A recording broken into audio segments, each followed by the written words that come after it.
passando aí para deixar uma revisãozinha da prova para vocês. Nossa prova, primeira série, ensino médio, está relacionada à questão da população brasileira.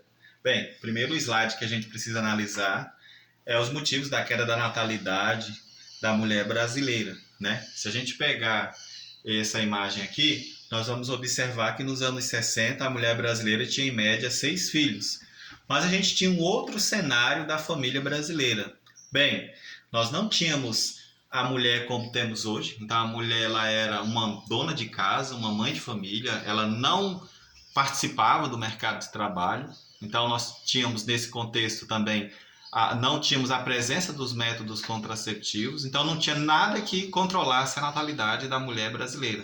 Ao mesmo tempo que tínhamos uma elevada natalidade, a gente tinha uma elevada mortalidade, pois os mecanismos de saúde eles eram precários. Então, nos anos 60, nós tínhamos uma elevada natalidade, uma média de 6 filhos por mulher. Conforme fomos passando para os anos 80, essa redução foi ocorrendo, principalmente nos anos 80, a entrada da mulher no mercado de trabalho. E aí, quando a gente chega nos anos 2000, nós vamos observar um contexto onde nós vamos verificar a figura dos métodos contraceptivos sendo agentes controladores do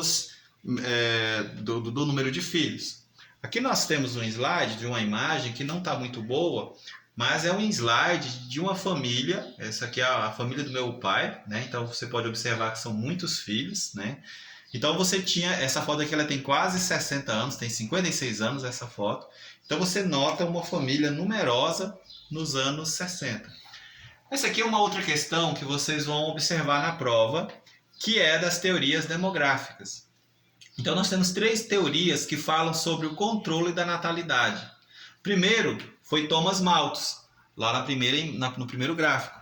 O Thomas Malthus ele foi o primeiro a se preocupar lá na Revolução Industrial com o crescimento da população e a oferta de alimentos.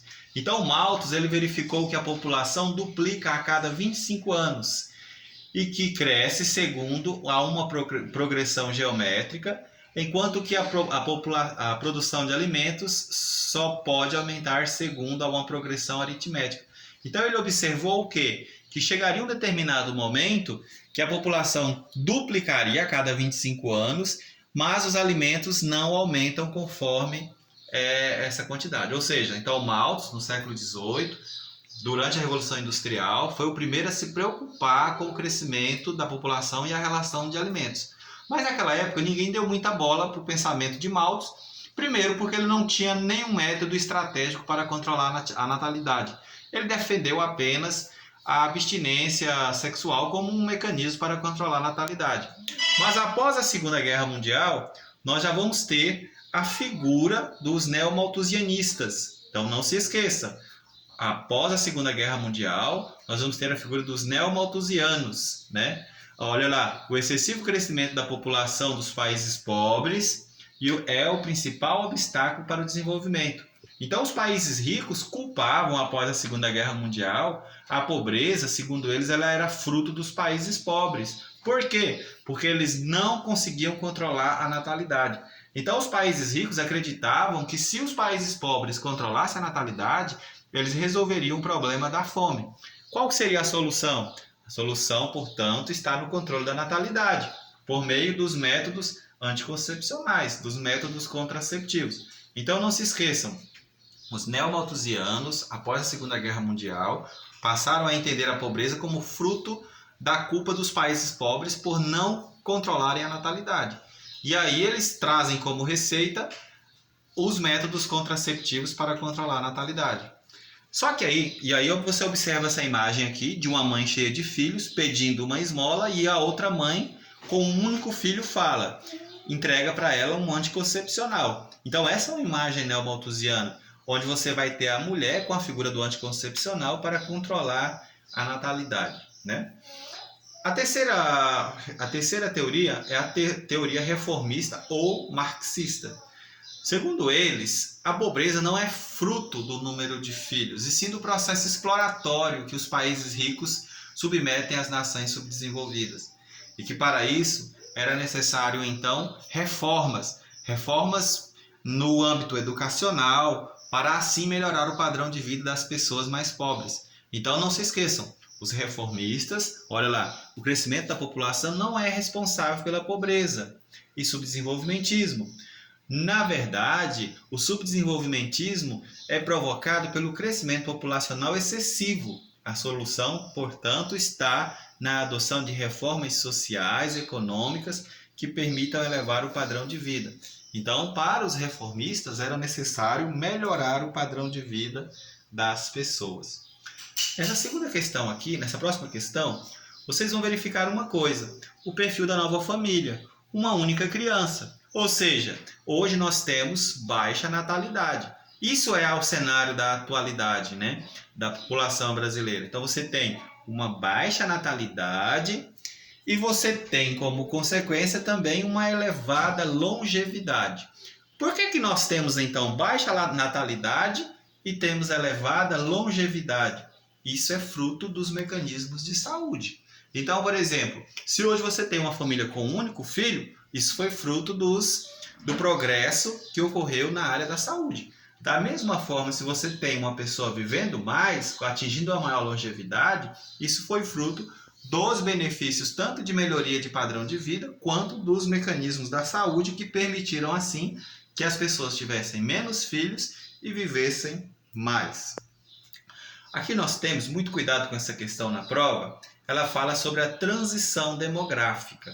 Ou seja, aqui nós temos uma pirâmide que pode ser interpretada de algumas formas. Primeiro, você tem a primeira fase, onde você tem uma elevada natalidade, que está representada pela linha verde, e um decréscimo na mortalidade infantil, na mortalidade em si. E aí a gente precisa entender por que as pessoas passaram a morrer menos? Por causa dos avanços da saúde, por causa do crescimento urbano. Mas nos anos 60, 70, a gente ainda tinha uma elevada natalidade.